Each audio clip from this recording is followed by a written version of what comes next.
Welcome to the AWIP podcast. I'm your host, Ray Smith, and I'm joined by my partner, Jacob Lloyd.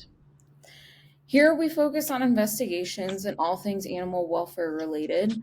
We're bringing you in-depth conversations each week with animal welfare professionals around the globe, so be sure to find us on LinkedIn, YouTube, and Spotify. To learn more about the AWIP and our mission, check us out at awip.org.uk or at awipusa.org. How you doing, Jacob? Surviving, you know how it is. But what about you, John? We're so excited to have you on. Thanks. Thank you for having me. I'm excited to be here. I was so pumped. I probably got like 4 hours of sleep last night, honestly. I have this like confetti bomb and I was going to light it off because that's like the kind of special effects that we can afford here.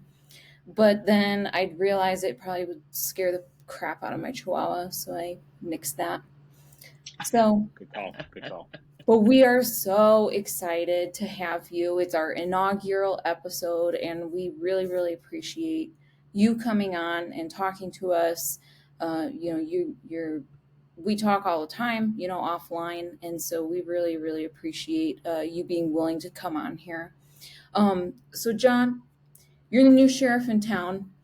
We're taking the muzzle off of you. So let's have it. Let's start out. Why don't you tell us how you got into animal welfare and what's your journey? Where are you at now? Sure. First, say thank you very much for inviting me. I was really excited. I've been fortunate enough to do a few podcasts here and there, but when spurred by our conversations offline, I was really excited to do this one. So I wish you much success with this podcast. It's going to be amazing. So how did I get started in animal welfare? So it goes all back to being a kid. I was a military brat. So I traveled all over the world with my dad. He was in the Air Force. We spent time in England and Washington, D.C. and Virginia and Texas.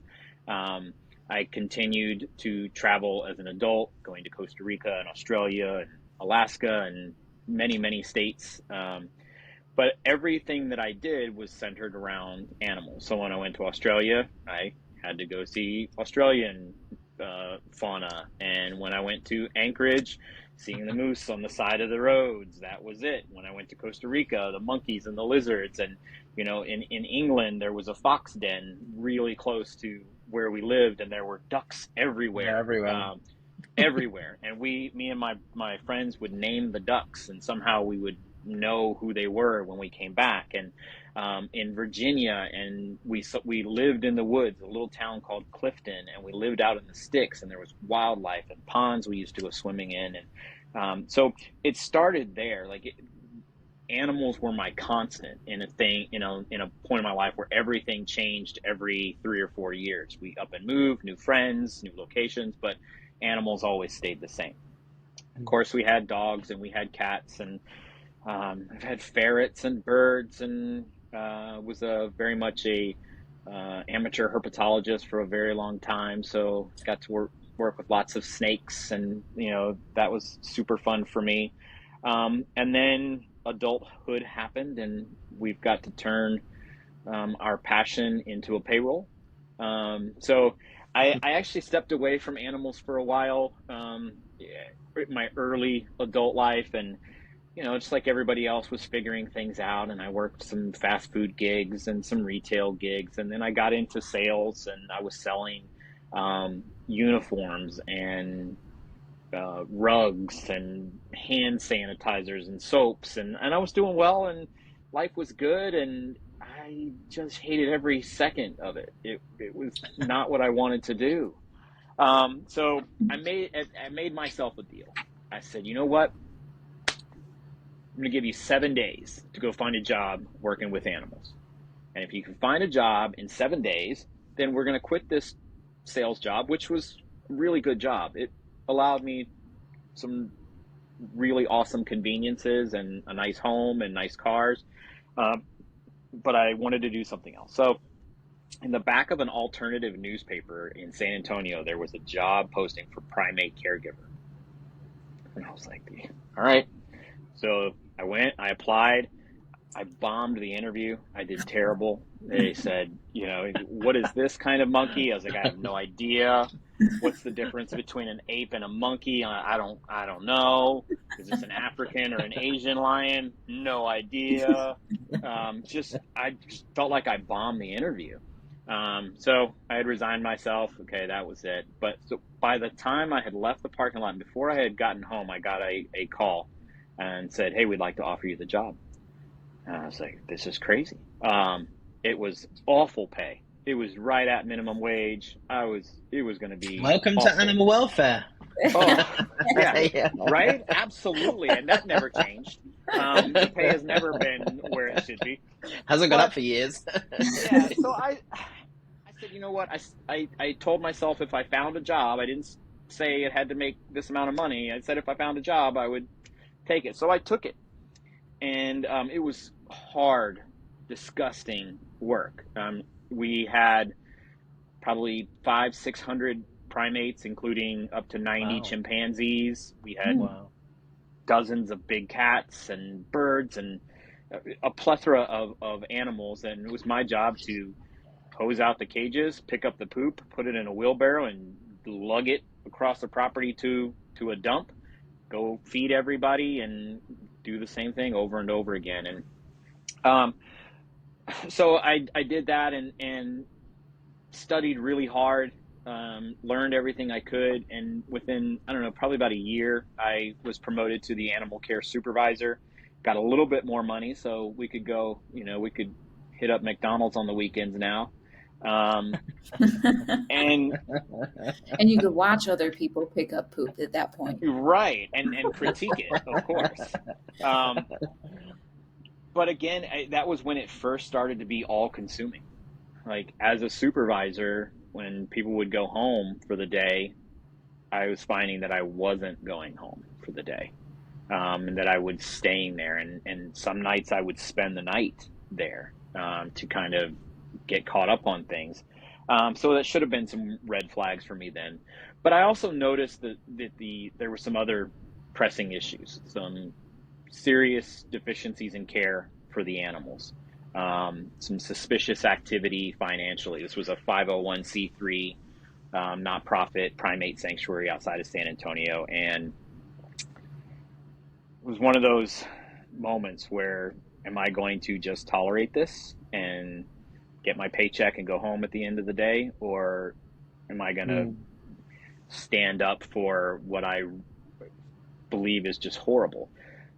So I was fortunate enough to work with the people for the ethical treatment of animals and got their legal team involved. They hired me to work sort of as a liaison. Like I did everything. I did some filing. I did some. I provided them specifics about certain animals. I did a little bit of everything for them, and then ultimately the Texas Attorney General agreed with our assessment that there was some improprieties and some animal neglect issues, and he seized the sanctuary and put it into receivership. And when he did, I was invited to come back and be the animal caretaker, and I testified in court, and we got that situation resolved, I think. And so I moved on from there. I took some time off doing some mindless jobs. It was very traumatic experience. I absolutely believe I experienced some PTSD from it. So I needed something not having anything to do with animals. So I did some work in a grocery store for a few years. I did some wildlife rehabilitation work, and I found that I absolutely loved that. My favorite animals to rehabilitate were baby skunks and beavers. Baby skunks, when they're like super mad at you, they just stomp a little bit, and they think they're so fierce, and it's just absolutely the cutest thing in the whole. Oh, it's just the cutest thing in the whole world. And then I got to use some bottle race some baby beavers, and again that was super cute. And then So, and then be a little bit personal here. I was in a relationship for 10 years and we separated and divorced, and I crawled into a tent in some land in North Texas and East Texas, and I lived in a tent for 6 months. I arrived there on Christmas Day, and it was snowing, and Wow. I just found amazing peace. I did some side work for a small sanctuary up the road, but I didn't have any electricity. I didn't have plumbing. I cooked over a campfire. And I lived that way for 6 months until the Texas heat said, no more. It is time to get out of here. So I did that, and then I got to work as an undercover investigator for the Humane Society of the United States. That's very I don't know that I was real good at it. I'm not sure. I never made any major cases, and but I got to go into undercover into puppy mills for a while in North Carolina and South Carolina, and I saw some of the most horrific conditions that I didn't know existed. But that was more a training phase for me because they wanted me to go more into the roadside zoo part of it. So I spent time trekking around Minnesota and those states up there into roadside zoos, and learning how to use all the really cool spy equipment. So that was kind of fun. And then I went and tried my best to get on in some factory farms to kind of highlight what those conditions are like. Again, wasn't super successful at it, but I'm glad that I did it. And then, I've talked to Ray offline a little bit. My mother was diagnosed with a terminal illness, and I wanted to be close to her. So called a friend of mine at the Houston Zoo. I got a job working as a primate zookeeper, initially first with just chimpanzees, and then eventually all of the primates, and worked there for about 5 years, met my partner there. We were going to have a child, and it was time to get a grown-up job. So you left animal welfare and went somewhere else. Well, you would have thought, right? That might have been a logical move. No, I knew that municipal agencies were going to have really good benefits and good retirement, and so I became a nighttime humane officer, progressed into animal services supervisor, and then eventually into a manager role where I've been for the last 5 years. And I actually just turned in my 2 weeks notice this morning. So, and I will not be returning. I've taken some paid time off until that time has come. But we've done some really amazing things in Pearland.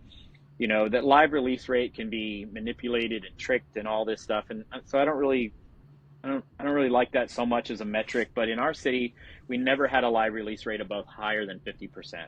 Our cats were being euthanized at 80%, 90% every year. And that wasn't okay with me. So we did better. We hit 90%. We don't have a TNR program in Pearland yet. We're working on a pilot program. But so the city said, we don't want you euthanizing any feral cats, but we do not want to do a TNR program. So, but we also want you to loan traps. We also want you to loan traps to the community and allow them to trap feral cats and bring them to you at the shelter. So, and we don't want you to put them to sleep.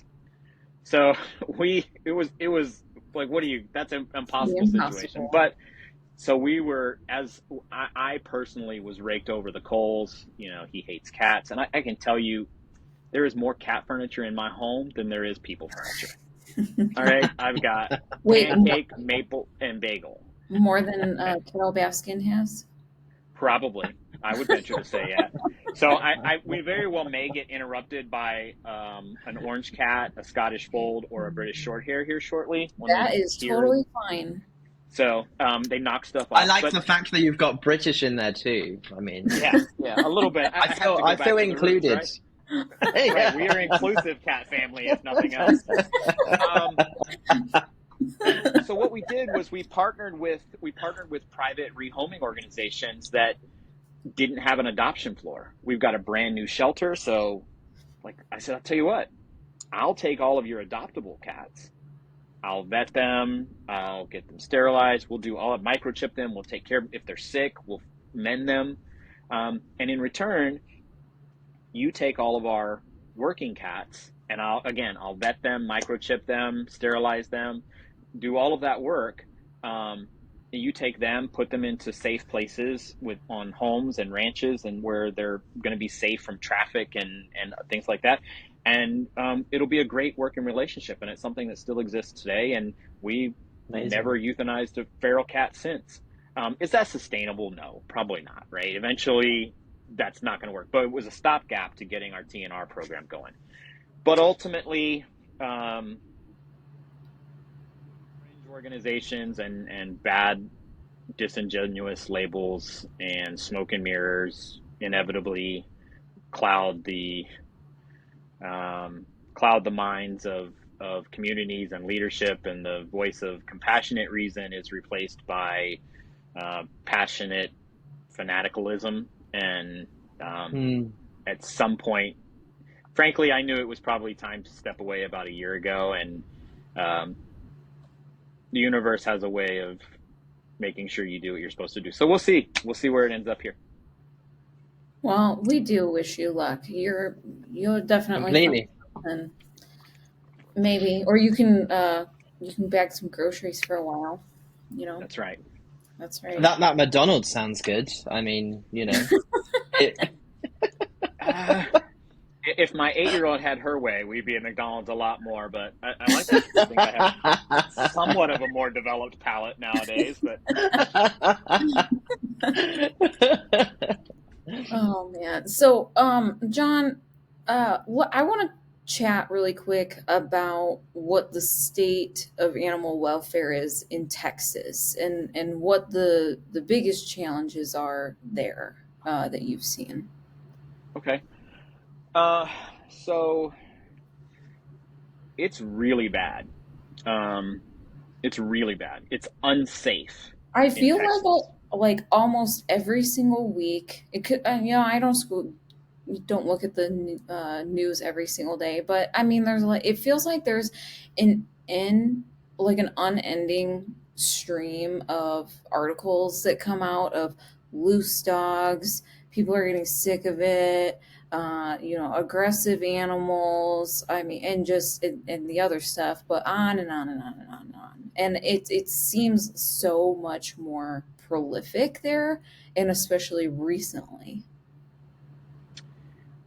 Yeah, so I have a theory into that, and we can certainly talk about that. But as far as the state, like we're seeing bite cases go up. We're seeing people mauled, killed, adults, senior citizens, children losing their lives to stray dogs. It's due to irresponsible ownership, right? At some point it was that. Okay. Initially, sure, someone allowed their dogs to run loose, right? These dogs didn't just spontaneously show up here. At some point, someone brought these dogs to our communities. Whether that's as pets and then they were irresponsible, or they found them and dumped them, or whatever it is. They're in our communities now. We certainly have a big level of a high level of irresponsible pet owners. So I'll tell you that probably over the last 5 years, and it may be closer to 7, but 70% of all of our municipal animal services citations that we issued within our 45 square miles, 70% of them were dismissed. Just outright dismissed. Completely. What level is this like? So these are your running at large, your failure to rabies vaccinate, your failure at some point. We used to have city licensing. We don't have that anymore. That one over the limit. 70% of them were dismissed by our courts, and they say we have this fiduciary responsibility, or to fiscally responsibility, to decide, is this case worth going to court for? But I would argue that when there's no teeth to a law, what's the point of having it, Or right? You're what's just the This is point of wasting crazy. everybody's resources. wasting your resources and your staff's time going out, finding them, issuing it just to have it dismissed?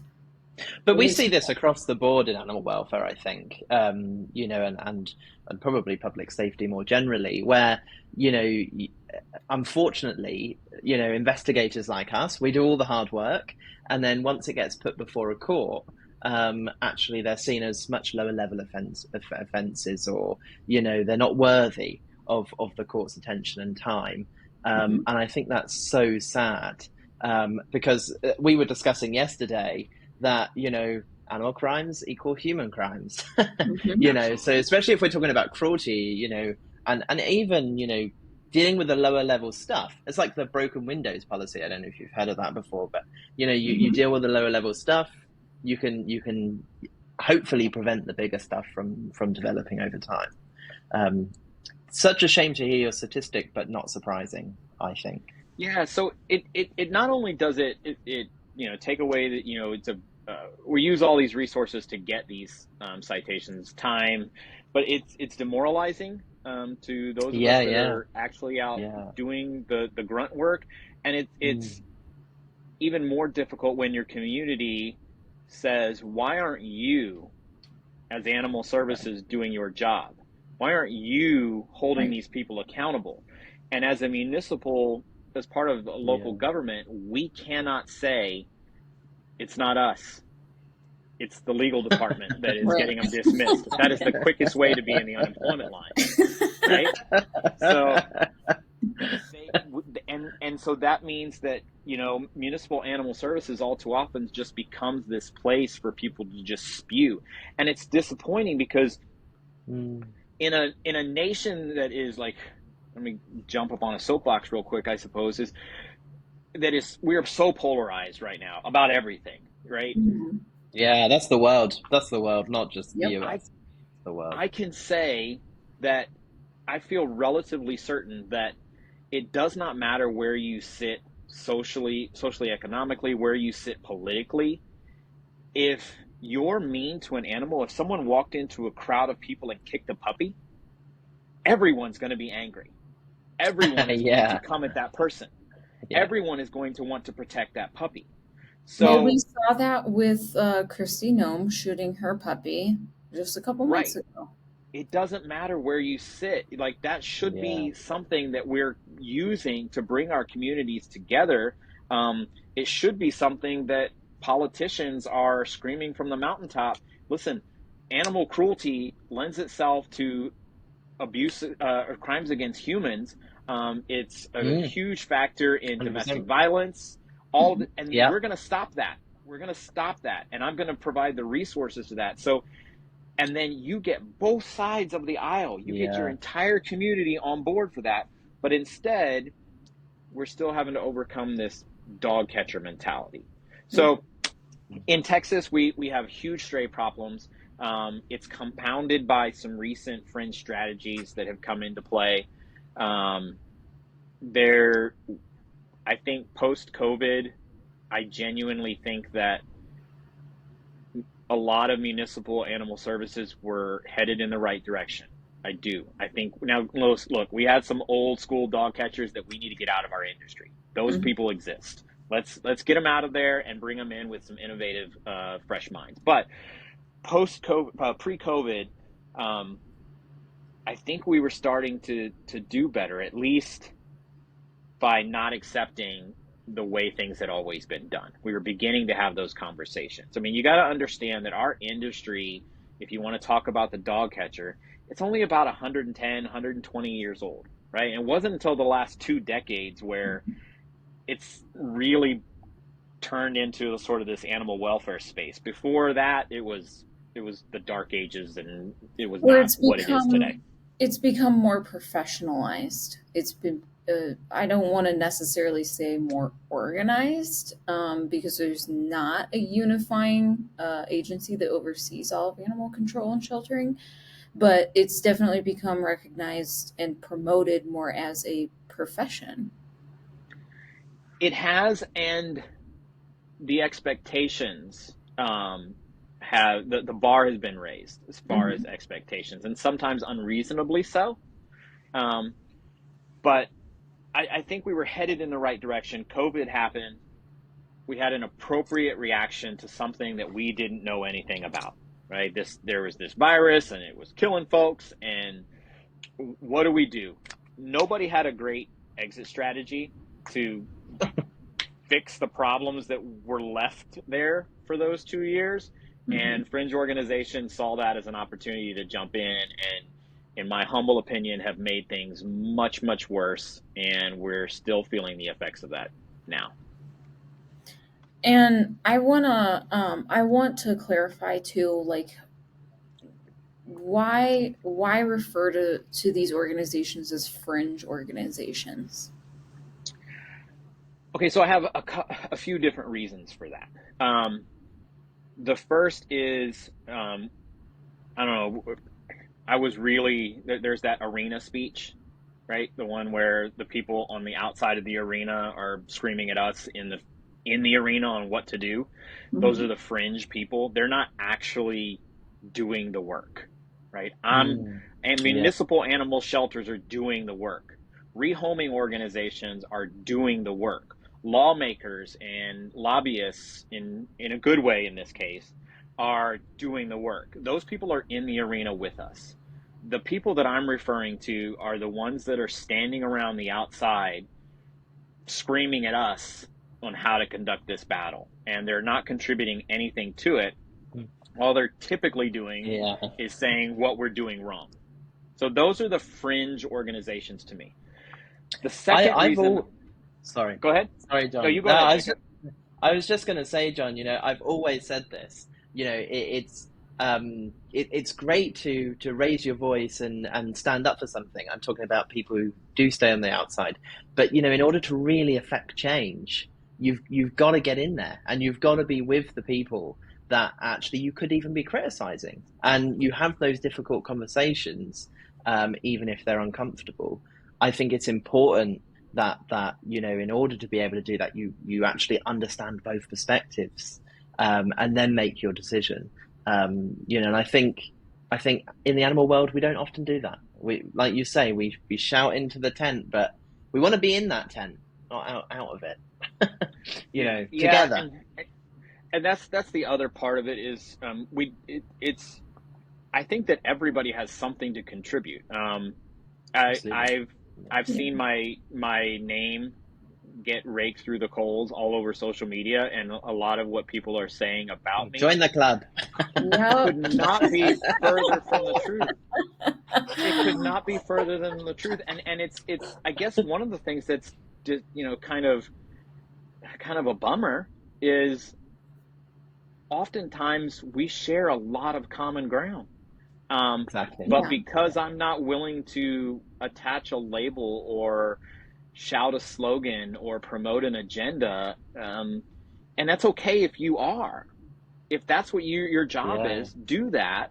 But let's find that common ground that we have. And instead, because I don't want to scream no kill from the top of my rooftops when there's still work to be Mm. done, Right. let's find where we do agree. So the second reason I use the term fringe is, I guess it's not so much an issue now, but um, I've seen these organizations come after people um, Um, who disagree with them publicly. They will call their employer, they Yeah. will call private fundings who they have connections with, and they can ruin people's careers. They can destroy helpful organizations. So I don't want to give anyone ammunition to come after me. I have to keep myself in a space where I'm able to help, and I would argue possibly some of that has happened recently, but that's the second reason. And then I guess the final reason that I say the fringe is my voice is my platform.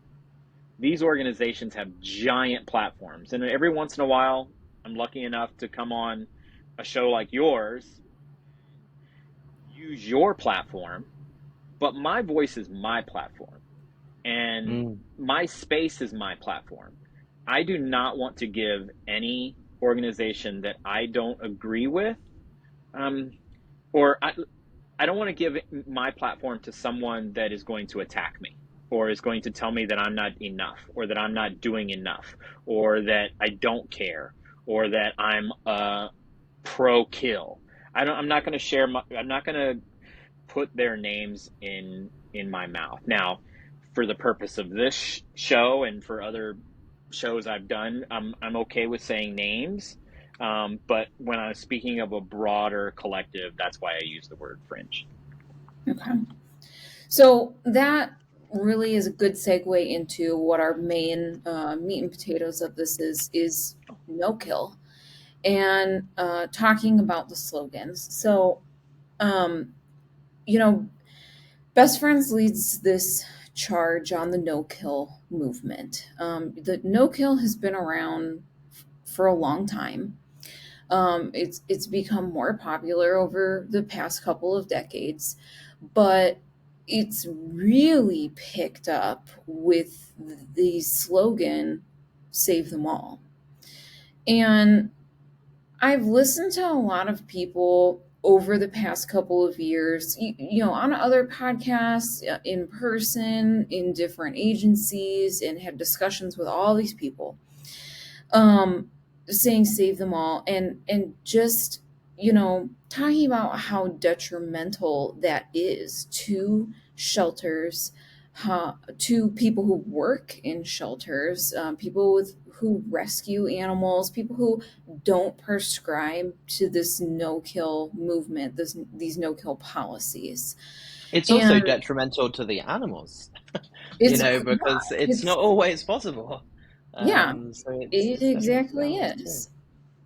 And you know, Best Friends is aware of this stuff, and I know they've had conversations with people in the community about, like, we wish that you would change this. We wish that you could use a different kind of term, a different kind of slogan that can still be beneficial to you and your mission and the things that you want to do, but something that isn't so controversial and vilifies all of these other organizations who are inherently put in these positions, by law, to take in these animals as a result of a community caused problem. So I guess my question then, and like I'd actually open this up to anybody. Um, if anybody can tell me where this 90% save rate came from, I really want to know, because I can't find it anywhere at all. It's like it magically appeared out of the sky one day, and these no kill supporters would say, like, this is like a this seems like a good number. Like 90% of the animals who come in, like, they should be able to make it out. And I've never once found any kind of data, statistical, historical, any kind of information that supports this 90%.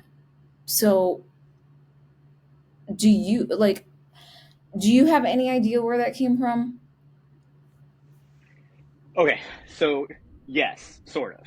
And I've seen this, a lot of folks ask this, like, is it arbitrary? It is arbitrary, absolutely, 100%. But it did start somewhere, and this 90%. So the no kill movement, it does go back a long ways. It didn't have a lot of legs, and it didn't have a lot of teeth, and it certainly wasn't as, I don't know, Like in the hateful. 40s. It started like Yeah, yeah, and even like, but the 90% part is fairly recent.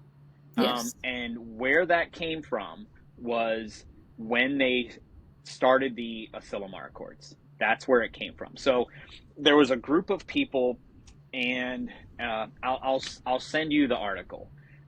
So a group of people got together. There was a lot of people. In fact, I'm relatively certain the Best Friends was included as part of that collective. But and I think the PCA was. Don't nail me down exactly on who it was, but there were some municipal organizations that were part of it.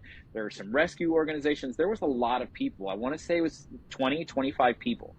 And they all sat down, and I believe they got together in California somewhere, and they developed the Asilomar Accords. Okay, so the Asilomar Accords was one of the very first basic metric collecting and reporting, and it's the one that I will die on.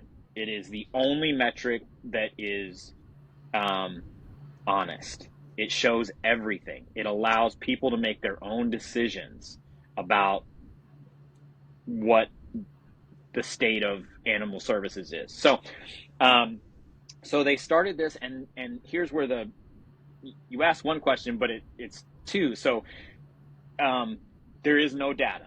It doesn't exist. There's no data anywhere that says 90% is the magical number.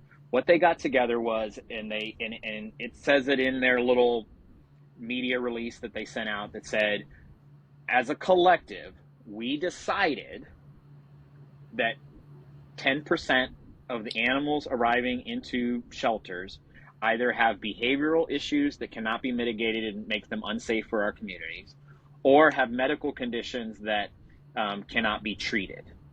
About 10%. Where did that come from? They all got together and just decided, this is it. This is the 10%. They didn't have a flow chart or any data metrics or anything like that. They just decided it. So it could have been, they could have allotted for 15, 20, 25%. They just pulled it out of the hat. And they may have, like maybe when they first started, someone said 20% because they were from a part of the country where that was a more realistic number. Maybe someone else was from an underserved population that said, are you kidding me? It's 50%. Mm-hmm. And maybe there was somebody from a more affluent or someone with an agenda drive behind them that said, are you kidding me? In my neighborhood, that's less than 1%. So they all got together and decided this is what we're going to call it as 10%. So I love the Asilomar Accords. I hate that at the top of it has a live release percentage. I go back and forth on that. I kind of see value in that, but it's the other metrics, the metrics that say, where did these animals go? How many were euthanized? Why were they euthanized? Were they euthanized for space? Was it medical? But even in that, when you talk about no-kill, whose model are you talking about? Are you talking about Best Friends model? Are you talking about the no-kill equation model? Are you talking the model that the random shelter in Alabama came up with that says no-kill is 70%? There isn't, and the self-proclaimed leaders of these fringe organizations, there's no data to support that they're the leaders of anything.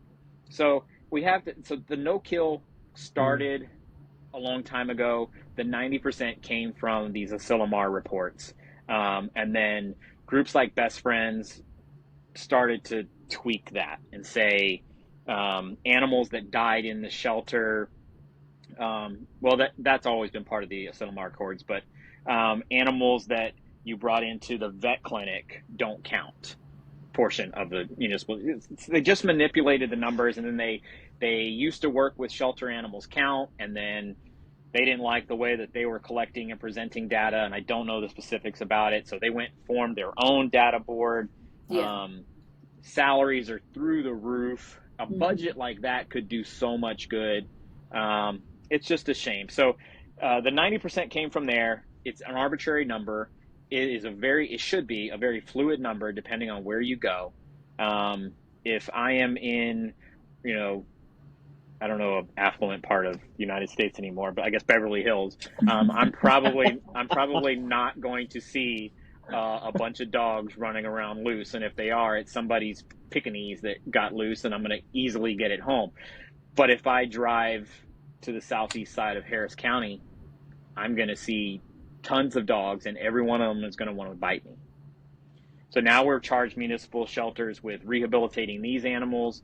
So anyway, I hope that that's my perspective on where this arbitrary 90% came from. No, it is, and that's at least it's closer to an answer that I was looking for all this time. And I really, really like that you talked about the demographics, about no kill, because um, putting this arbitrary number across the board on every jurisdiction in every municipality across the US is unreasonable. It's like a one size fits all. But what's confusing is that if you go on their website, they're under their definition of no kill. There's some wording, and I forgot verbatim what it is, that implies that there is that shelters could potentially not have to adhere to a 90%. So it's Grant the almost like waiver. they're um, acknowledging publicly that even though all they do is promote 90%, 90%, 90%, there's this little fine print at the bottom of the page in the footnote with this asterisk that's like, well, not everybody has to be 90%, but you should get there because that's what we want and that's what we're going to promote. 90%, everybody should get there. And it's like, I've worked for several jurisdictions over, the past almost decade now, and your populations don't look the same. Your demographics don't look the same. Your geography is not the same. And to expect, like look at the reservations that we have. There's no vets. There's no vet for 150 miles to get any kind of care for that. Dogs and cats, they get mauled. They can't, you know, um, it looks so different from there when instead of like when you go to like Mackinac Island. Um, you know, so just to put this blanket number of 90% with a tiny little asterisk at the bottom of the page, it just seems really not thought out. It just seems like a pipe dream number that was pulled out of a hat. So, hang on, I'm going to change to my other headphone. You guys hear me okay? Okay. Yes. Yeah, you're all good. Okay, sorry. So,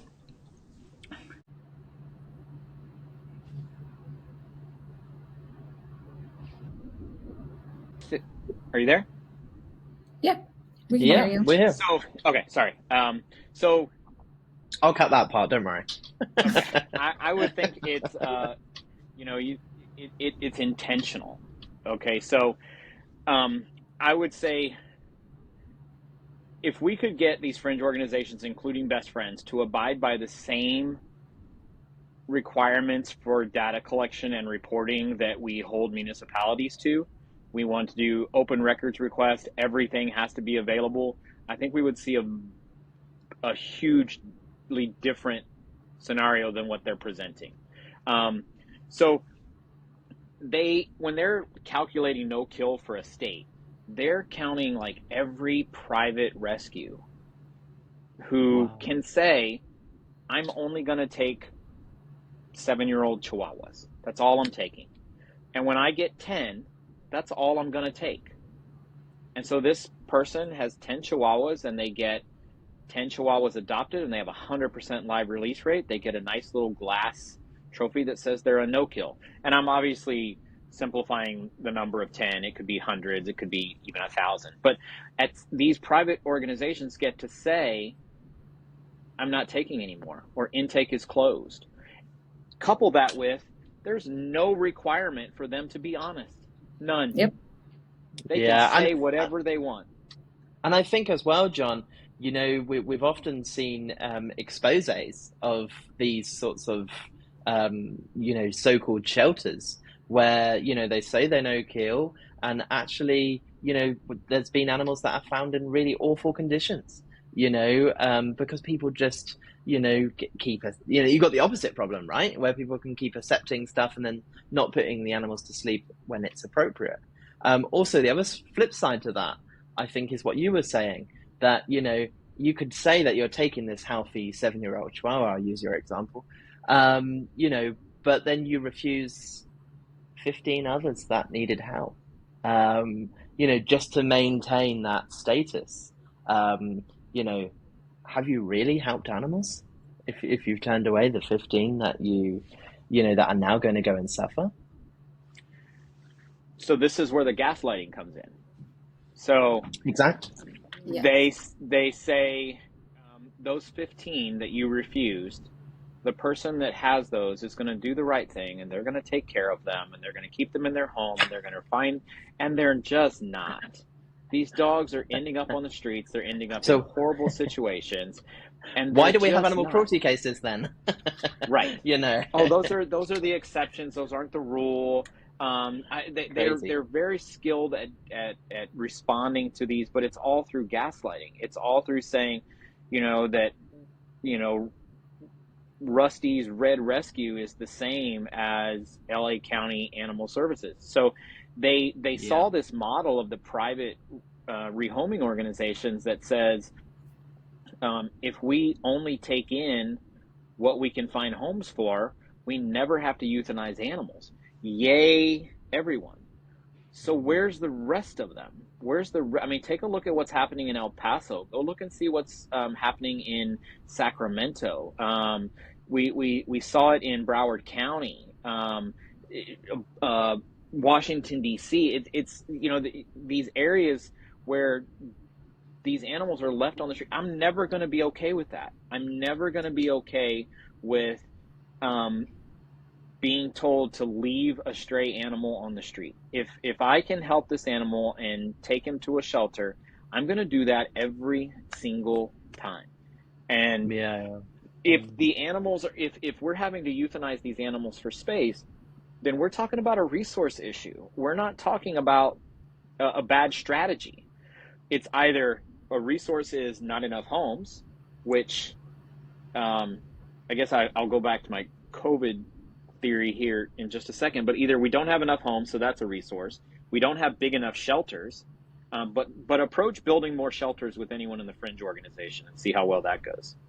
I don't know if building more shelters is necessarily an answer, though. Without targeting the solution upstream, we're not going to be able to solve this. You could continue to make more space and build more kennels and things like that, but it's not going to fix the issue. What the issue is that there are too many animals. There are too many that are coming in. There are too many who are being bred, whether they're in a home or a mill or in the wild, on the street. There has to be an end to it. There has to be a slowdown. We in animal welfare have a million problems. We don't have enough adopters. We have issues with pet inclusive housing. We could go on and on and on and on and on. Sure. But the most important issue that we have to address to get the sheltering overpopulation crisis under control is extremely strict and powerful spay neuter initiatives. We have to stop the flow of animals.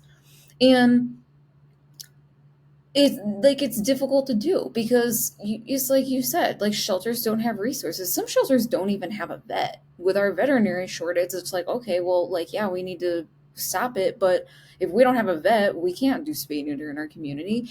What if one of these organizations who had, these millions and millions and millions of dollars, instead of spending that money going into shelters, infiltrating them, and telling them, you need to change A, B, and C policies and do what we want you to do so that your numbers increase, and instead take that money and do extremely proactive spay neuter across the country and do something great for every single person, every single dog and cat, every single shelter and rescue in the entire country, they would help just by doing that, by helping them down the pipeline.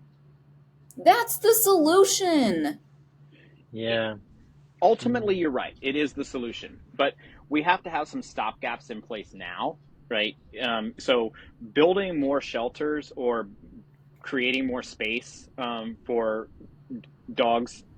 I mean, I'm going to find some wood to knock on because life in Texas have been, at least in Pearland, has been so much better for cats than it has for dogs. There Mhm. were months on months where I did not have cats in my shelter, and we were still loaning traps. And I mean, I was calling around to every other shelter that I could find, and I was taking cats from them. I mean, I don't know what happened, but for whatever reason, we were out of cats. But there's certain stop gaps we have to have. So I'll talk about those, and then I'll sort of go back a little bit. But so stop gaps we need to have are, we need to have space for the animals that exist now. Leaving them on the streets is never going to be okay. Although I don't know how you mark the video. Mark this video. The next thing that it comes out, which we're already seeing, is TNR for dogs. That's Yes. the next step. That's what the fringe is going to push next. It's already happening. I can send you some video clips from UC Davis Correct where they acknowledge that this is already happening, but they're not at liberty to say where. So that's the next step. But right now, we need to have space for all of these animals, right? We need to, that veterinary thing, as much as we say it, I still don't think that we're presenting it as the most significant issue that we're facing right now. The lack of veterinary care, and I mean, even us, even for municipal sheltering, we can't find a vet.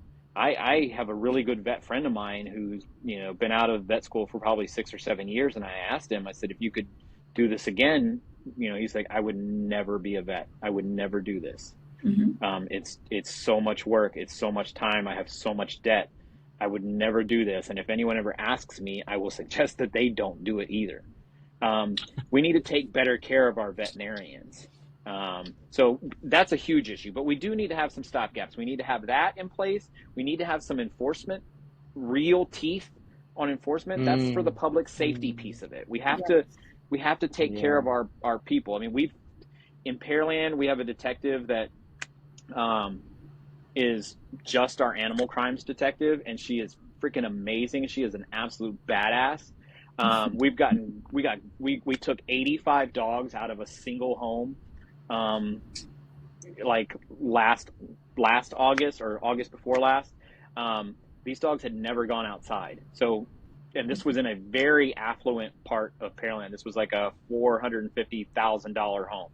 So imagine 85 dogs in a home that never get to go outside, what that was like inside.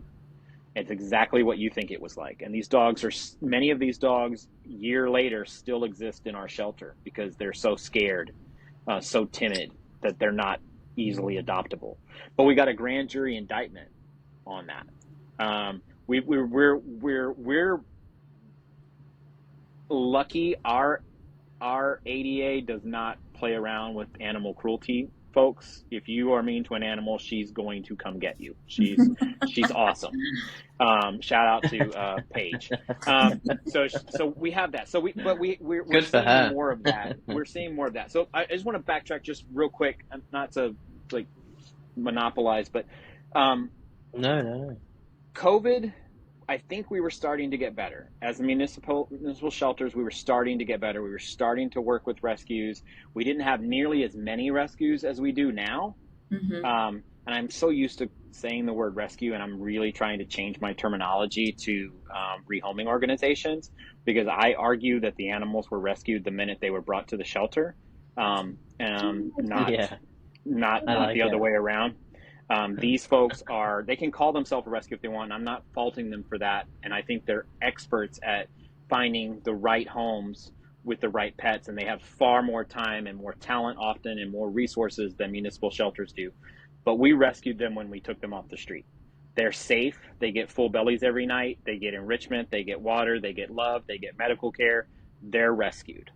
They're Mm-hmm. fine. I like that. That's brilliant. So yeah. I'm trying to go change my terminology to rehoming organizations. So we were beginning to work with these really reputable rehoming organizations, these folks that did not care if you wanted to do an inspection of their property. They didn't care if you looked at their financials. they were transparent about what they were getting for these dogs that they were transporting up north. And again, I don't care if you can get 10 grand for a 7-year-old heartworm positive pit bull, good for you. Great. Yeah. He's fixed. Somebody has paid 10 grand for him. He's likely going to a good home. So I don't have any issue with that. I think we need to start paying our rescues. It needs to be the same as municipal animal sheltering. These folks need to be compensated for the great work that they do. So we were really all on the same page. We were doing great. COVID happened. A lot of folks shut down intakes. We didn't in Pearland. We continued to take intakes. We closed the shelter. We did everything curbside, but our ACOs were still in the field picking up stray animals. So we didn't see this large boom in the stray population in our city, but everywhere else did. Stop taking them in. So for 2 years, these animals were left on the street, breeding and breeding and breeding and breeding. At that time, we also flooded the market with adoptable dogs. Everyone was home. Anybody that wanted a dog, this was a great time to get the dog. And now, only about less, according to shelter animals counts, that less than 25% of those people who adopted an animal came from a shelter or a rescue. Yeah. I don't know. I mean, I am. That's their data. Right. That's their data. I need to throw a disclaimer. When shelter animals counts was aligned with Best Friends, I immediately discredited them. I didn't believe anything they put out. I just couldn't get on board. When they separated from Best Friends, I'm not exactly sure what happened. I kind of just retained that. I have learned lately through talking with some folks that I need to reevaluate that assessment of shelter animals count. And I'm hopeful that I can meet with some of those folks and I'm learning that possibly that separation had to do with integrity. And if that's the case, that makes me think much more highly of shelter animals count. And so I'm still in that learning process. But I'll tell you, for us, adoptions were going through the roof. They were higher than they had ever been. I had rehoming organizations in our shelter fighting over the 4-year-old pit bull. It was crazy. I had never seen it. 4-year-old black pit bull. I had no idea. They were putting them, and it didn't, and heartworm status didn't matter. I was like, this is crazy. And part of my brain is thinking, what am I doing to the northern states? What am I doing sending these animals that nobody wanted a year ago? What's happening? But I admittedly shut that off. Animals were getting a live outcome. Our shelter was relatively empty during COVID for dogs and cats. We just didn't have an issue. Then COVID goes away. Doors are back open. Shelter gets flooded. We did not see not a single one dog that was adopted during the COVID pandemic come back. Not one. We didn't see a single one. That's great. And I know that happened a little bit, but it's certainly not, I think it's the exception, not the rule. But we have flooded the market with all these dogs. The dogs that were on the streets were breeding. We're opened back up for business. So now we're taking all of these strays in. Where are they supposed to go? We flooded the rehoming organizations up north. We flooded the adoption floors. There's Best Friends is putting out some nonsense that if 6% of the people adopt from a shelter, we would get away with it. That's just a pie in the sky made up number. I mean, how many people already have dogs? And a lot of these dogs that came off the streets, they're strays. They don't like life in a shelter. They don't know life in a home. They don't know life with other animals. Yeah. So these aren't the, frou-frou fluffy Yorkies that, just can't wait to be a lap dog. And so these dogs are taking longer. Length of stay are up everywhere that is taking in animals. Yeah. If you close your doors, your length of stay is fine. So we are at a time where there is not enough homes for these dogs. So we have to hold these dogs in our shelter longer. That's the other part of this is certainly humane euthanasia is likely going to be a component. And sometimes it's a component for space. Sometimes it's a component for just the mental health of some of these dogs.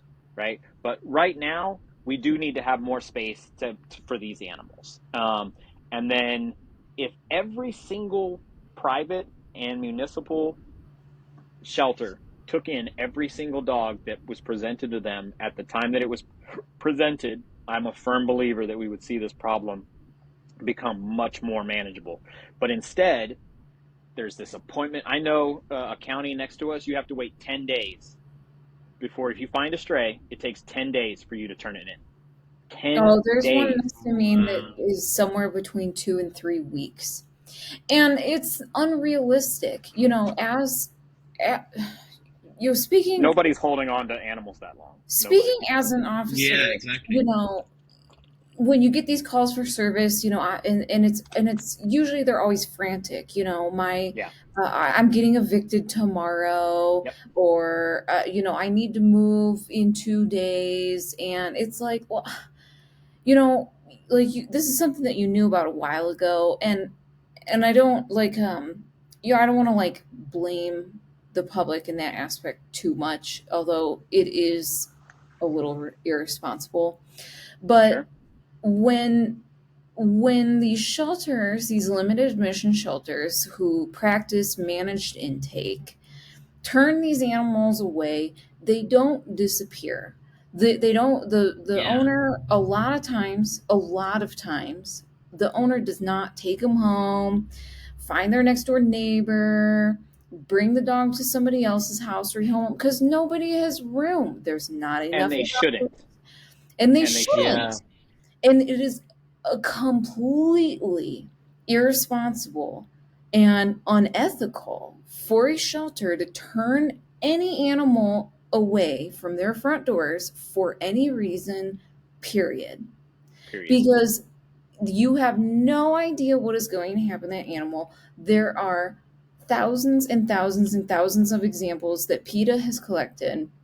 They have this database over years. I mean, their database goes all the way back to 2008. So almost 2 decades. They have been taking these articles, these videos, these photos, these journals of all of these horrific cases where people come to shelters, they need to drop them off, they can't because they're limited intake, or that shelter's about to hit their limit for their 10% limit of euthanasias for the month, and they say, well, we can't have them. And they leave the animal in the parking lot. They get hit by a car. They're tied out in a park, left in the woods. They're abandoned in houses. And then who does that end up falling on? Your open admission shelter. But then Who then gets the blame? They get the blame. They get the Mhm. blame. And it's so unfair to those open admission shelters who most of the time are legally required to take in any animal for any reason at any time in any condition, no matter how many there are. Is that the case is that the law in Colorado? Because Yes. So that's not the law here in Texas, and that's part of the problem. So anyone that messes around with legalese at all knows the trouble that you have between may and shall. Yeah. In Texas, it says municipalities may pick up strays. Now, for the fringe organizations, they don't care what the law says. Right. Even if your statute says shall, they'll say, yeah, it does say shall, but it doesn't say when. It doesn't say you shall take them immediately. It doesn't say I can't schedule an appointment next month for you to drop it off. It doesn't say that I can respond to that call for service when I have time. So our laws are still incredibly vague. And I think that while certainly spay and neuter is the answer to turning off the faucet, right? I think I said it on something else. Like, we're out of buckets. Our municipal shelters and our rehome organizations are buckets. We don't have any more buckets. Everyone is full, and it's spilling over into our communities, creating unsafe communities for people and pets. But the other piece of that is, let's actually pass some real legislation that says municipal animal services has to. We have to take them. Let's take that away from don't us. want that, because if you have to and you don't have room, there is no option to be a managed intake anymore. Right. And that ruins the whole basis and the foundation of best friends coming into these shelters and saying, we're going to take you from open admission to limited admission just so we can increase your numbers, and fuck what happens to the animals that get turned away. And they have the budget to fight that. Like, they will send lobbyists to Austin to say, absolutely not, don't pass this. This is working in wherever, it's not working anywhere. It doesn't work anywhere that it's touched. It works briefly, for long enough for best friends to say, oh, this worked while we were embedded in your shelter and we were a no-kill shelter, and then the minute you kicked us out, you lost your no-kill. You guys are terrible. Bring us back in. The only ray of hope, and I don't think it's going to happen, is I'm just trying to look past 2025. I'm just trying to see if that voice of compassionate reason is going to rear its common sense head after 2025. They're too vested right now. They can't go, oops, we didn't get it. I absolutely think that best friends will hit their no-kill goal for 2025. Will it be legit? I absolutely do, 100%. Is it going to be legit? Nope. Are they going to change their data collection or their data reporting or what it means? Yes, they are absolutely going to do that. But they cannot survive by saying we didn't achieve it. They can't. They might be able to push it to 2026 and say, we missed it this time because Texas sucks and look how awful they are. So in 2026, we're going to focus on Texas and we'll get it in. So they can kick that can from a donation collecting standpoint down the road. But I'm sure they're already thinking of what is the next slogan, what is the next agenda. And I think it's going to have something to do with free roaming dogs or the free roaming dogs that were put there in the first place from these no-kill policies. I think this was an intentional strategy. I don't think this was just brilliant marketing. Good job.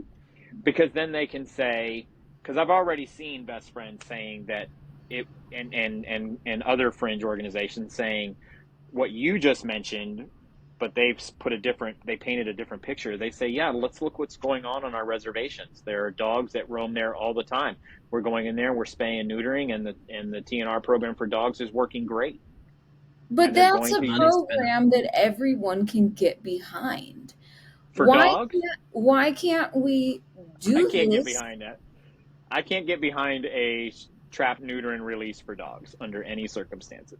Oh no! Oh, you're talking about TNR. I thought you said go in and do spay neuter for dogs on reservations, like paid, free, get your vaccine. Sure. Yeah. No, and that is part of it, but the intent isn't to let them just roam, right? Just let them, even on a reservation, they're contained. They're we can't put dogs in situations where they could potentially bite someone, where they can get into car accidents, where they're susceptible to diseases, and where they get a small injury, but that infection spreads, and so now they're suffering. So I think that legislatively we have one cog in the wheel. Spay and neuter is going to be the long-term absolute solution for it. I would love to, when I interviewed in San Antonio, one of the things they asked us was would you plan to address the spay and neuter part of it? And again, maybe I don't interview well. This could be part of it. I'm seeing a pattern here. I said, yeah, I'm supportive of it. I think we should be spaying and neutering. And what I should have said, which is more, I think there should be spay and neuter clinics everywhere. They should be the new Starbucks. Yes. Right? They should if you look across the street at this spay and neuter clinic, there's another one. And then as we no longer need them, okay, let's close them down. But it doesn't the Happy Meal, the drive-through spay and neuter. It doesn't cost. We'll put you in the express lane for your spay and neuter. But there's also some education that we still have those folks that I'm never fixing my dog, or she has to have a litter of puppies first, or like we're still dealing with some of that, but I don't think that's the majority. I think that you explain the health benefits to people that care about their pets, and you provide them with resources to get them spay and neutered. And look, I can call if my neighbor came to me and said, "Hey, I need to get this dog spay and neutered free. I don't have any money, but I love this dog and I want to get her spayed." I know for sure that I could call and find someone that would do it for free. No doubt in my mind, I could get it done this week. But not But everybody can. not everybody can. And then how does he get the dog there? He's a Yeah. senior guy who doesn't drive. Does he not deserve to be able to be a loving companion for the life of this dog because he can't drive? Is he going to call Uber? Hey, Uber, I need you to take me and my dog. And like, there can be programs for that. So I think that we got the legislative piece, we've got the spay and neuter, which is going to be the most impactful part of it. And I sort of piggyback veterinary care off of that. Yeah. Like we can make those one thing. We can make them a wellness clinic and we can make them a spay and neuter clinic all at the same time. But that funding has to come from somewhere. That money has to come from somewhere. And if only there was some massive national organization that was so skilled at raising massive amounts of money with very little overhead and very few expenditures. If only that existed, how many of these clinics could we open? Yeah, A 100%. whole bunch. A Yeah. whole bunch. And, so I like that. And I do. I like that. I don't think it's going to happen. because it doesn't fit their agenda, like it's not as profitable. It's not as profitable. So what, one thing that I do want to talk about too is it's not just the language of no kill. It's not just the slogans of save them all. A lot of it has to do with actions. And but best friends, any of these, I mean, even the other national organizations, ASPCA, PETA, all of them don't have any governing authority over any shelter. And so when I wrote these articles, last month, and I was talking with Amy Jo Seitz and James Hill, and just as a couple. I mean, to be honest, when I wrote those, I talked to hundreds of people. I mean, hundreds of people reached out and talked about these issues. And there was this pattern that I found that was really disturbing of how Best Friends embeds is what they call their embedded project into these shelters across the country. And I don't think people know about it. And I definitely don't think that the public is educated enough to understand what happens. And so I want to make sure that people understand. Sure. Not every shelter, not every state, not every country is required to give their statistical data on what their shelter numbers are, intakes, outtakes, euthanasias. Not every single one is. A lot of them do. Some of them are required by law, and a lot of them just willingly do it out of the sake of transparency. So whether they do or not, what happens is there's this pattern of Best Friends will go and look at the data of what the highest kill rate is in every state. So like California's high, Texas is high, Georgia's high, all these states, right? And from there, they'll narrow it down by location, by county, down to the city, down to the exact shelter. And they'll say, okay, then, this shelter has a whatever euthanasia rate, way below 90%, or way below 90% save rate. So they will come in, they will send their team over, their lawyers or whoever it is that's working for them. They'll send their team over there. and they'll strike up a conversation with their directors if they have not had any interaction with them before in the past. And that's a side story.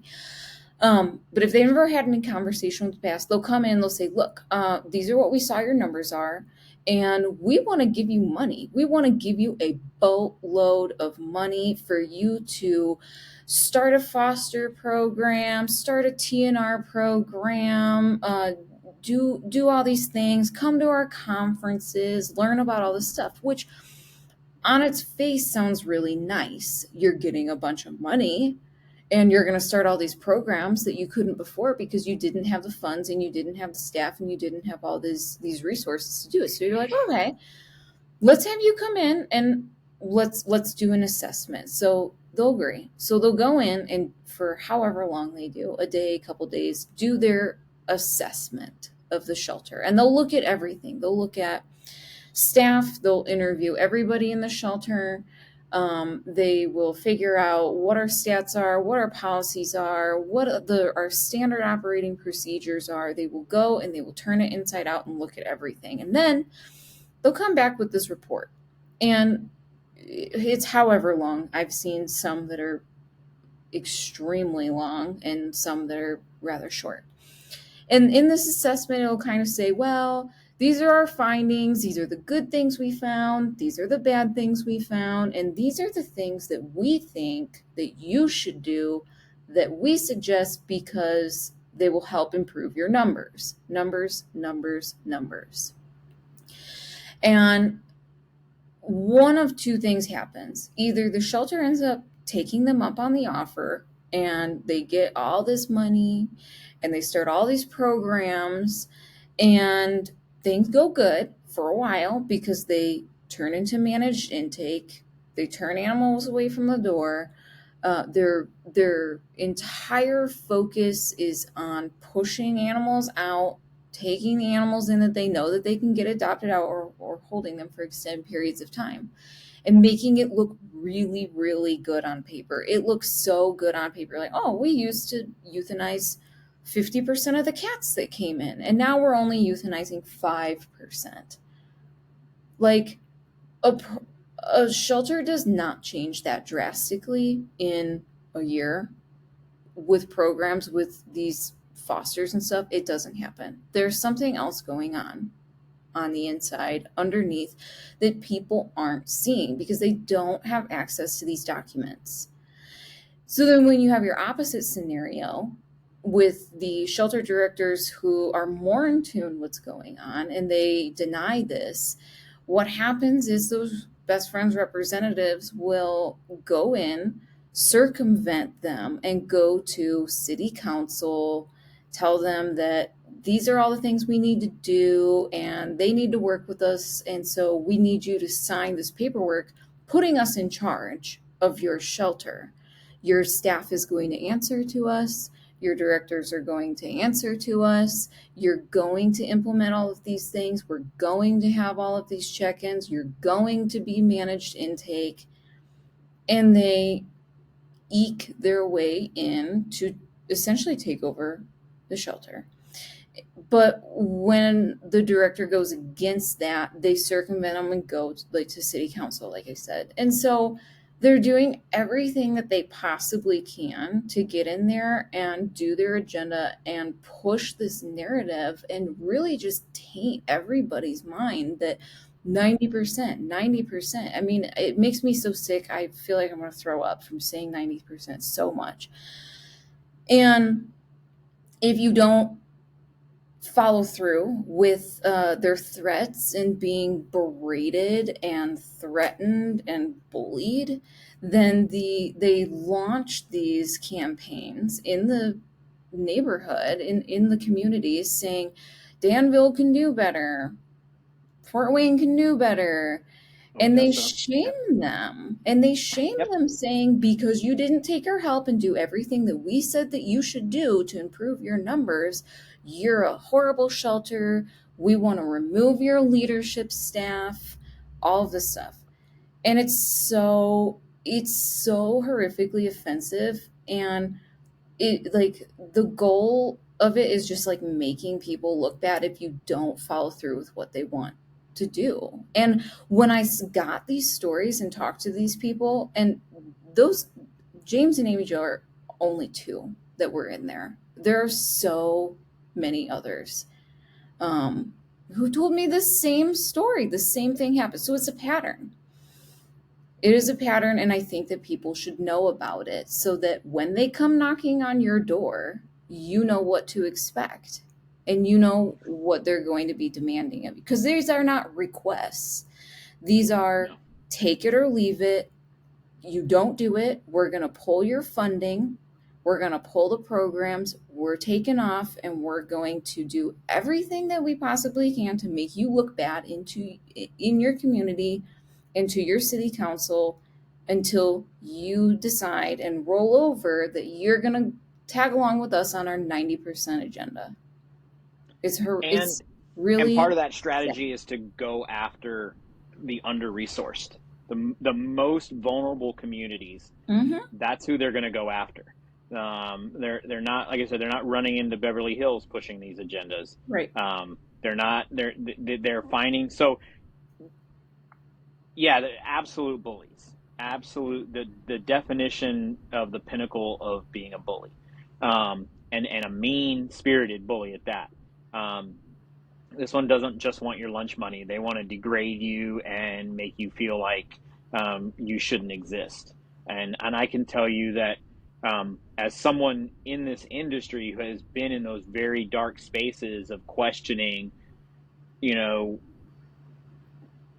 why am I being attacked so much? Do I need to reconsider who I am as a person?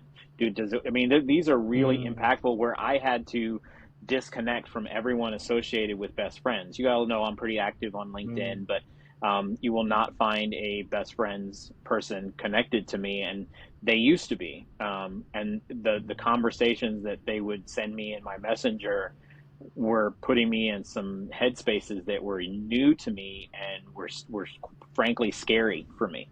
John, sorry to interrupt you. I just wanted to very quickly touch on, mental health in sheltering and in the animal control profession. And I just want you to talk a bit about, if you wouldn't mind, about that and how these sorts of campaigns can affect that and, add on to what is already a challenging profession anyway. Yeah, well, sorry to put you on the spot. No, well, so in my team in Pearland, or now my ex-team in Pearland, would probably tell you that if they heard me say, focus on your wellness one more time, they were going to scream. So if someone came to me and said, hey, I didn't know I was going to have such a hard time today, and I'm having a hard time. I know I'm the only person here. There's nobody here to help you. So I want to stay, but I'm just not feeling very well. And they would go home. I would let them leave, and because nothing was more important to me than their wellness. In this industry, I think that's the black cloud shadow closet that nobody's really talking about. I feel like I try to be a pretty strong guy, but I can, without question, tell you that there have been, times in the last 2 years where I have not been well, where I found myself in spaces that were new to me in a really dark way. I was being called a killer all the time. I had one of the organizations,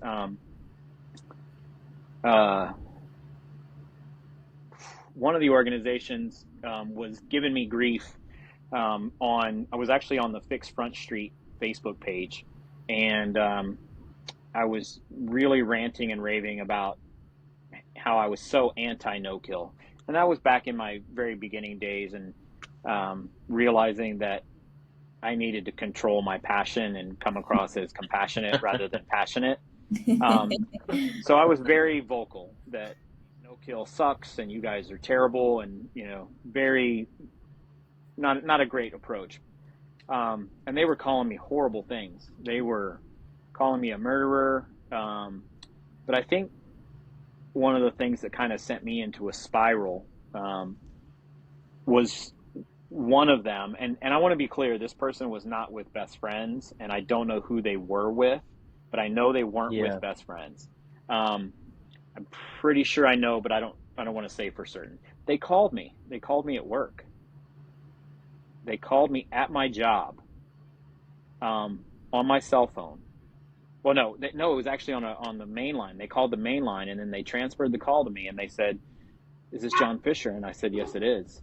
And they said, "Look at you on the clock, taking the time to attack people. You're a killer. You should be sentenced in federal prison for animal cruelty, and your daughter should be taken away from you." And it's not just that they said that, they said my daughter's name. So I had never said what my daughter's name was before. So I mean, that why was would you? Why would you put that out there? that was absolutely terrifying. And I've had similar instances like that several times. I worked for a police department and nothing came from it. Nothing. They're like, well, they didn't really say anything. Yeah, no, they did. They affected my wellness. I have one part of the wellness that leadership doesn't often talk about is that I personally have changed the trajectory of people's career negatively. I have changed their wellness negatively. I have had them change careers when they thought they would be in this career forever. I have had them leave my organization when they thought they would be here forever. People that were with us for over a decade left. And I'm the leader, right? So when I'm told, here is your set of expectations, and it is not okay for you not to miss those expectations, I'm not going to offer you any more resources to meet those expectations. So you're going to have to use the resources that you have. For us, those resources are people. So you have no choice but to push and try to get as much as you can out of your people as possible. It is inevitable that there is a breaking point and those people leave. And that sucks. Yeah.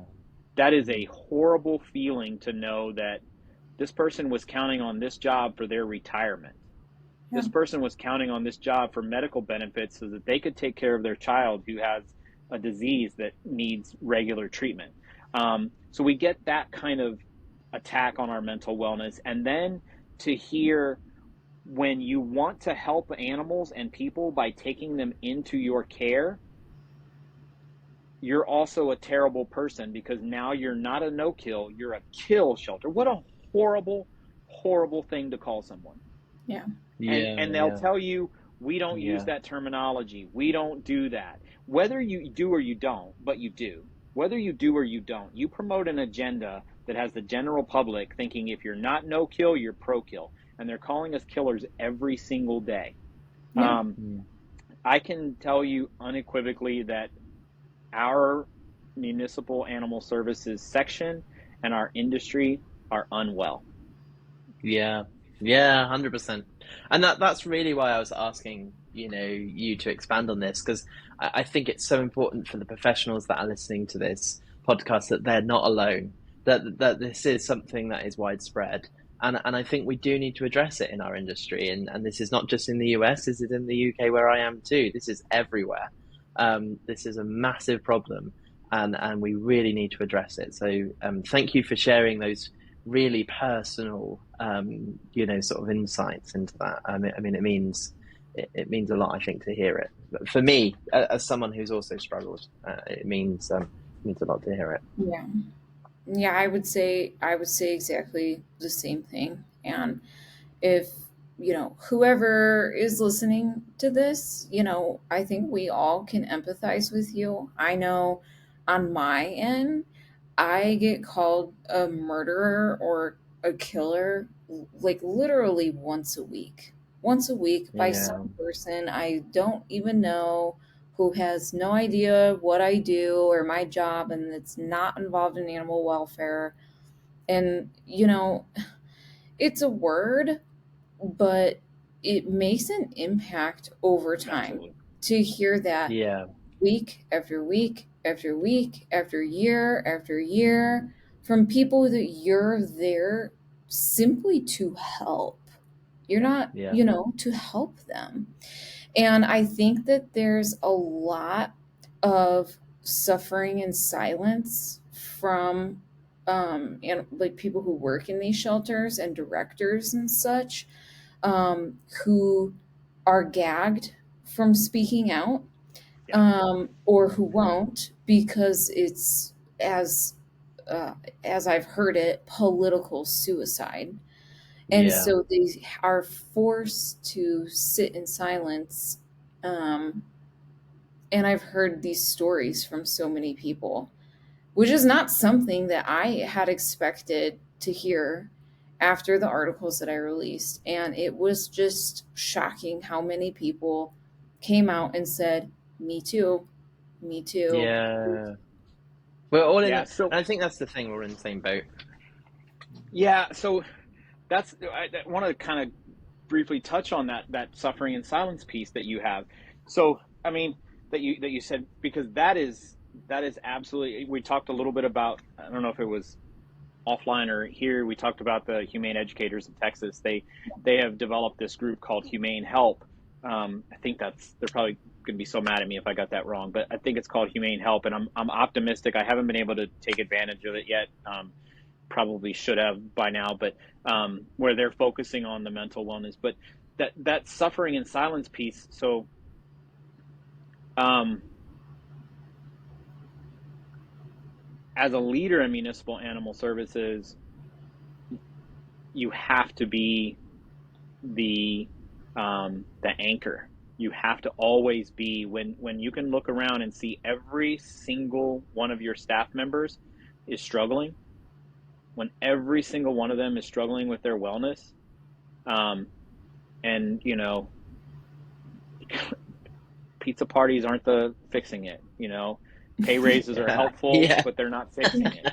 Yeah. We have all of these amazing, like we have all these classes that, oh, go to class to learn to deal with compassion fatigue and burnout, and hey, what's your level of compassion fatigue? We have all of these how to deal with that. When are we going to start addressing the systemic root of all of this? When are we going to start saying, so these fringe organizations say, I don't say that. Well, nonsense, you do say that. But even if you didn't, where is your powerful and giant platform speaking out against it? When someone is coming attacking me and my family, where are you to say that's not okay? When someone shows up in Danville at a shelter tech's home and calls her by name, scares her so bad that she doesn't return to work, that should be Or tries to criminal. run the director over with her car. Pushes them down. These are criminal. And whether or not you're the one that said that, you're aligning yourself with these people. You've created this mob mentality. So going back to, as a leader, I have to be that anchor point. I my family doesn't get what I do, right? They know what I do. They don't get what I do, Yeah. right? We will, yeah. So I can't. I don't have an outlet, right? Yeah. I have my command staff has a very, I don't know if it's military or whatever it is, but there's some certain things that are drilled into you from day one. Number one is loyalty. That is drilled into their head, and I have to be loyal to my command staff, and that means that I don't speak up against any policy or anything like that. The other one is that you never complain down, right? Sounds great.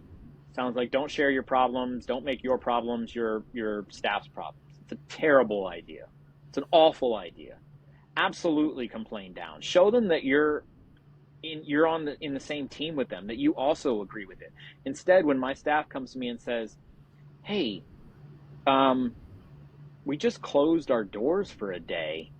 You know, that's terrible. Instead of me saying, yeah, I absolutely agree with you. I wish I could increase our the amount of time that we're open to people, not limit it. I can't say that. And if I say, well, hey, that was the chief's decision, totally undermines me. So I have to say, hey, the reason that this was taken into place is because we had a certain level of resources, and this is all we could do with the resources that we have. That's a cop out. What really I should have said is nobody's doing enough to get us enough resources so that we can be able to serve our publics and take care of your wellness like we should. I can't say that. So Yeah. I keep all of this in. And when you keep all of it in, you make mistakes. And when you make mistakes, people find that opportunity to jump on you. There's that old saying, and it goes for our emotional and mental wellness, but it also goes with our public safety and our stray populations, and it's something I live by. It's, we will take care of our wellness now, or we will take care of our sickness later. And we're dealing with our sickness 100%. now. In the stray population, we're dealing with the sickness because we didn't address the wellness. But the emotional and mental wellness of industry professionals right now, even the big tough guys that say, oh, I'm just going to go out to the ranch and shoot my guns and I'll feel better. You know, no, you're not. You're not. It's not okay. Yeah. So those are the kinds of reasons that we see a 70% attrition rate, not just leaving an organization. They're leaving the entire industry. 70% are leaving the industry within 5 years. Yeah. Yep. How are we going to be sustainable with that? It's not. So yeah, dealing with our mental, our overall wellness, our financial, our spiritual, if that's, you know, where you find your strength, our taking care of our families, you know, being paid well, being compensated fairly, being respected in our communities. Those are all invaluable, and these fringe organizations get in the way of that, and I would argue they get in the way of that intentionally to promote this, we are the gods of this industry, follow us and we'll show you the way. John, to sort of wrap up the podcast really, and this episode, I was just wondering, could you sort of summarize 3 sort of key takeaways? Because I think you're such a wise guy and you've got a load of experience, and you know, for anybody listening, I just want 3 takeaways from you today, 3 points that you can share with the listeners that you really want heard. Those 3 messages. You know, you're unmasked now. You know, that muzzle is off. You know, what are your 3 points? I think I have, although we were talking about the fringe organizations mostly, none of my points focus on them. So my first point is to our communities. When you're looking for direction, look to the helpers. Look to us. Okay? Don't measure success by your shelter by some arbitrary number or label. Pick up your phone, call your municipal shelter, ask for help. If they help you, they're doing good. If they don't, you need to rethink how things are operating. The second thing I would say is to organizational leadership. That is, focus on getting them the resources they need. It's not okay to send them to training to deal with compassion fatigue. Let's look at the source of that. Let's make sure that they can care for their families and don't need a second job to make ends meet. And then the final thing that I think I'd say is to those of us that are in the arena. These are our rehoming organizations, our animal control officers, all of our staff.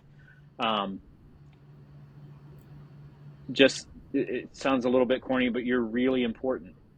You're really important. Our communities would be, and I don't think it's hyperbole to say that you guys would be, that our communities would be devastated without you. That being said, your wellness is most important. Know when it's time to walk away. Know that it's okay to walk away. It's okay to take a breather, and look out for each other, lean on each other. Thank you so much, John. Thank you so much. That's really Thank you. great, John. All right. Well, we do appreciate you coming on here as our first guest. It was fantastic. Make sure. Sorry we dragged you on for so long.